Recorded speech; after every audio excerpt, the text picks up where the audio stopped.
사랑하는 형제자매 여러분, 그리고 진리의 말씀을 사모하여 이 자리에 함께하신 모든 분들께 하나님의 평강이 가득하기를 기도합니다.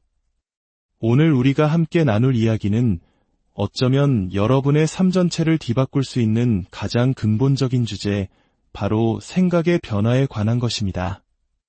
이 메시지를 듣기 전 잠시 마음을 모아주시길 부탁드립니다. 만일 이 말씀이 여러분의 마음에 단 하나의 울림이라도 준다면 그 은혜를 주변에 사랑하는 이들과 나누어 주십시오. 여러분의 구독과 공유는 단순히 숫자를 늘리는 행위가 아니라 어둠 속에 있는 다른 영혼에게 빛을 전하는 귀한 사역이 될 것입니다. 여러분의 그 선한 행동 위에 하나님의 크신 축복이 임하기를 소망합니다. 자, 이제 성경의 한 구절로 오늘의 이야기를 시작하겠습니다. 잠언 23장 7절은 이렇게 말씀합니다. 대저 그 마음의 생각이 어떠하면 그 위인도 그러한즉 다시 한번 들어보십시오. 그 마음의 생각이 어떠하면 그 사람 또한 그러하다. 이 짧은 구절 안에 인생의 거대한 비밀이 담겨 있습니다. 이것은 단순히 긍정적으로 생각하라는 심리학적 조언이 아닙니다. 이것은 영적인 원리이며 창조주께서 우리 삶에 새겨놓으신 법칙입니다. 당신의 삶의 상태는 곧 당신 생각의 상태를 반영하는 거울과 같습니다. 만약 당신의 삶이 가난에 묶여 있다면 그것은 당신의 생각 어딘가에 문제가 있다는 신호입니다. 만약 당신이 끊임없이 질병에 시달린다면 당신의 생각부터 점검해 보아야 한다는 강력한 메시지입니다. 이것이 바로 오늘 우리가 마음과 생각의 변화에 대해 깊이 파고들어야 하는 이유입니다. 저는 이 사역을 감당하면서 또 전 세계적인 영적 운동을 이끌면서 성령님께서 저를 어떻게 인도하시는지 늘 묻습니다. 그 인도하심의 핵심 중 하나는 제 자신을 늘 세 가지 상태로 유지하는 것입니다. 바로 신선함, 현실성, 그리고 새로움입니다.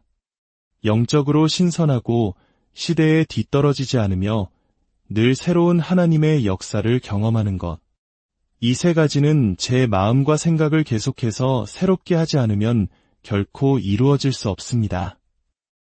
오래된 생각에 머무는 것은 마치 낡은 가죽 부대에 새 포도주를 담으려는 것과 같습니다.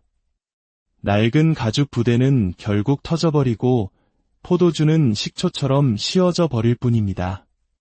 우리의 생각이 하나님의 생각처럼 계속해서 변화하고 새롭게 되지 않는다면 우리의 영혼 역시 시큼한 식초처럼 변질되고 말 것입니다. 그렇다면 왜 지금 이 시점에 생각의 변화가 이토록 중요하고 시급한 문제일까요? 여기에는 몇 가지 중요한 이유가 있습니다. 첫째, 우리는 지금 새로운 영광으로 나아가는 전환기, 즉 영적인 대전환의 시대를 살고 있습니다. 하나님께서는 지금 이 교회와 모든 가정, 그리고 여러분 각자의 삶 속에서 이전과는 전혀 다른 새로운 일을 행하고 계십니다. 만약 당신이 이 새로운 흐름을 감지하지 못하고 있다면 그것은 당신의 영이 잠들어 있기 때문입니다. 과거의 방식, 과거의 생각으로는 결코 하나님께서 예비하신 새로운 영광의 땅으로 들어갈 수 없습니다. 만약 하나님께서 내일부터 매일 부흥 집회를 열라고 명령하신다면 여러분의 마음은 그것을 감당할 준비가 되어 있습니까? 아마 많은 이들이 아니오라고 답할 것입니다. 준비되지 않은 마음은 하나님의 위대한 부르심 앞에서 수많은 변명과 핑계를 늘어놓게 됩니다. 새로운 시대로 나아가기 위해서는 반드시 우리의 생각부터 전환되어야 합니다. 둘째, 지금 우리의 마음 속에서는 치열한 영적 전쟁이 벌어지고 있습니다. 현대사회는 세 가지 거대한 정신적 팬데믹에 시달리고 있습니다. 첫 번째는 불안이라는 전염병입니다. 미래에 대한 걱정, 만약 내가 죽으면 어떡하지? 직장에서 해고당하면 어떡하지? 병에 걸리면 어떡하지?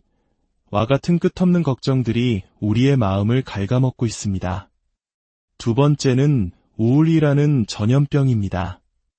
우울은 항상 과거에 뿌리를 둡니다.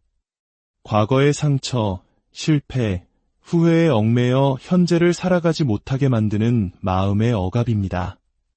세 번째는 스트레스라는 전염병입니다.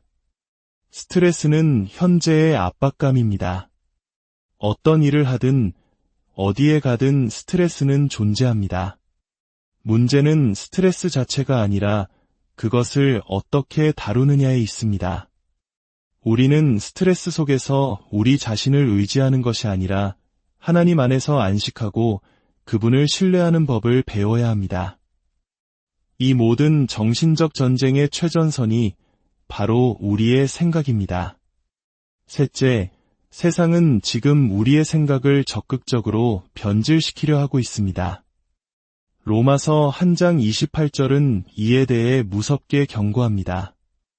또한 그들이 마음에 하나님 두기를 싫어하매 하나님께서 그들을 그 상실한 마음대로 내버려 두사 합당하지 못한 일을 하게 하셨으니, 여기서 상실한 마음이란 악으로 변질된 마음, 선을 악이라 하고 악을 선이라 부르는 뒤틀린 마음을 의미합니다.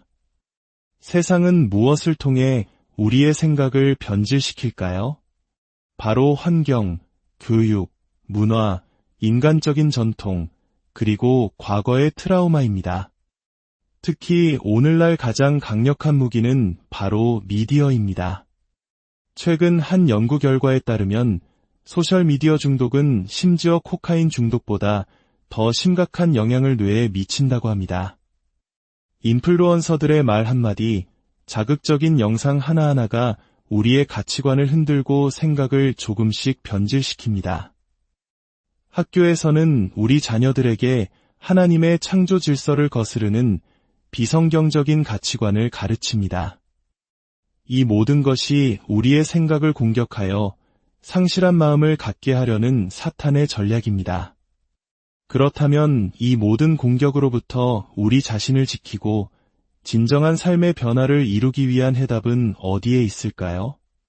그 시작과 끝은 바로 회개에 있습니다.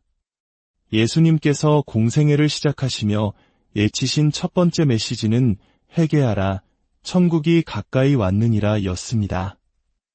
로마서 12장 2절 역시 너희는 이 세대를 본받지 말고 오직 마음을 새롭게 함으로 변화를 받아 하나님의 선하시고 기뻐하시고 온전하신 뜻이 무엇인지 분별하도록 하라고 말씀합니다.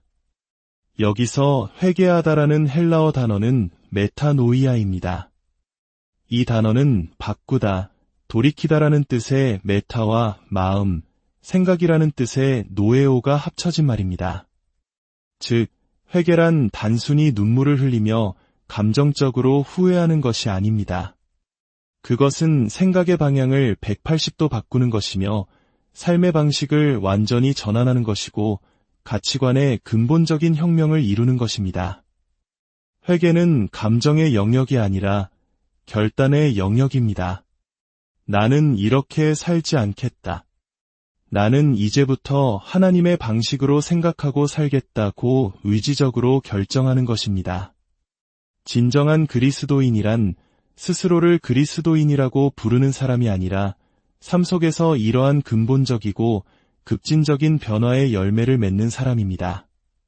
과거에 남을 험담하던 사람이 더 이상 험담하지 않게 되는 것, 세상 쾌락에 빠져 살던 사람이 그것을 끊어내는 것, 용서하지 못하던 마음이 용서하게 되는 것, 이것이 바로 회개의 증거입니다. 당신의 삶에는 어떤 변화의 증거가 있습니까? 우리의 마음, 즉 생각은 두 가지 차원으로 나눌 수 있습니다. 첫째는 의식입니다. 우리가 깨어있을 때 작동하는 오감을 통해 세상을 인지하는 마음입니다. 하지만 이것은 우리 존재의 극히 일부에 불과합니다. 더 중요한 두 번째 마음은 바로 잠재의식입니다. 이것이 바로 잠언에서 말하는 마음의 생각입니다. 잠재의식은 아래에 더 깊은 곳에라는 의미를 가지며 우리가 잠든 사이에도 24시간 내내 활동합니다. 놀랍게도 우리 존재의 90% 이상이 이 잠재의식에 의해 지배됩니다. 의식의 문을 통해 들어온 정보들이 반복되고 묵상될 때 그것은 잠재의식 속에 깊이 뿌리내립니다. 어떤 생각이 잠재의식에 자리 잡기까지는 약 21일이 걸린다고 합니다. 두려움, 불안, 패배감과 같은 부정적인 생각들을 계속 품고 말하고 묵상하면 21일 후에 그것은 당신의 잠재의식에 새겨져 당신 자신이 되어버립니다. 나는 할 수 없어. 나는 늘 아파. 우리 가정은 절대 변하지 않을 거야. 와 같은 생각들이 바로 그렇게 당신의 현실이 되는 것입니다. 반대로 하나님의 말씀을 의식적으로 붙잡고 그것을 읽고, 쓰고, 말하고 계속해서 묵상할 때 그 생명의 말씀이 당신의 잠재의식에 뿌리내리게 됩니다. 나는 그리스도 안에서 모든 것을 할 수 있다. 그가 채찍에 맞음으로 나는 나음을 입었다. 나의 가정은 하나님 안에서 회복될 것이다. 와 같은 진리의 말씀이 당신의 잠재의식에 새겨질 때 당신은 그 말씀대로의 존재가 되는 것입니다. 이것이 바로 생각의 변화가 가진 놀라운 능력입니다. 하나님께서는 우리의 뇌에 약 300만 년 분량의 정보를 저장할 수 있는 엄청난 공간과 수천억 개의 뉴런을 만들어 주셨습니다. 당신은 어리석은 존재가 아닙니다. 당신은 그리스도의 마음을 가진 명철하고 지혜로운 하나님의 자녀입니다. 하지만 현대사회는 인공지능과 같은 기술을 통해 우리의 깊은 생각을 빼앗아가고 있습니다. 우리는 더 이상 하나님의 말씀을 깊이 묵상하지 않습니다. 문제 해결을 위해 하나님께 지혜를 구하기보다 기계에게 답을 구합니다. 우리는 점차 생각하지 않는 로봇이 되어가고 있습니다. 하나님께서 찾으시는 예배자는 영과 진리로 예배하는 자입니다. 하나님과의 소통은 단순히 말로만 이루어지지 않습니다. 그것은 우리의 말과 행동, 그리고 마음 중심의 일치를 통해 이루어집니다. 아무리 입으로 주님을 사랑한다고 고백해도 잃어버린 영혼을 위해 기도하고 행동하지 않는다면 그것은 진정한 사랑이 아닙니다. 생각을 새롭게 하지 않으면 우리는 결국 영적으로 죽게 될 것입니다. 시대에 뒤떨어진 존재가 될 것입니다. 하나님이 주신 축복을 유지할 수 없게 됩니다. 많은 사람들이 귀신 들림에서 해방되고도 생각을 새롭게 하지 않았기 때문에 얼마 지나지 않아 더 심각한 상태로 돌아가는 것을 봅니다. 하나님은 우리를 자유케 하셨지만 그 자유를 누리고 지키는 것은 우리의 책임입니다. 그리고 그 책임의 시작은 바로 우리의 생각을 하나님의 말씀으로 채우고 새롭게 하는 것입니다. 당신의 머릿속 뉴런들은 지금 어떤 모습입니까? 교만, 스트레스, 탐욕, 분노, 두려움, 불평, 거짓, 미움과 같은 생각들로 가득 차 앙상하게 죽어가는 나무와 같습니까? 아니면 친절, 책임감, 평화, 나눔, 감사, 기쁨, 충성과 같은 생각들로 인해 푸르고 생명력 넘치는 나무와 같습니까? 당신이 하루 중 가장 많이 하는 생각이 무엇입니까? 그 지배적인 생각이 바로 당신의 삶의 목적과 방향을 보여주는 이정표입니다. 사랑하는 여러분, 이제 결단해야 할 시간입니다. 여러분의 손을 가슴에 얹고 함께 기도합시다. 아버지 하나님, 오늘 당신의 말씀을 제 마음에 받습니다.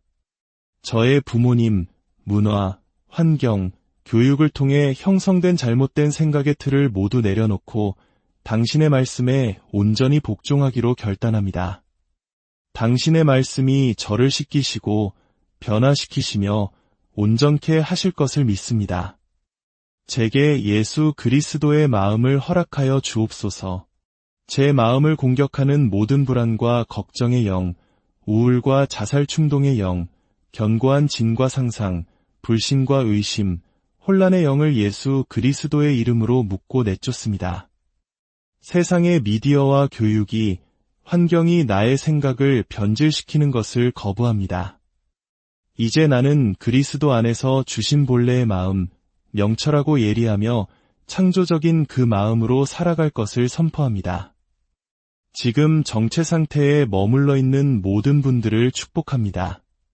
재정적인 어려움, 관계의 어려움, 영적인 침체에서 벗어나기를 원하신다면 먼저 생각을 바꾸십시오. 하나님께서 주시는 새로운 생각, 확장하는 생각, 승리하는 생각을 붙잡으십시오. 당신이 생각을 바꿀 때 당신의 삶이 변화하기 시작할 것입니다. 이 모든 말씀, 우리를 구원하신 예수 그리스도의 이름으로 기도드립니다.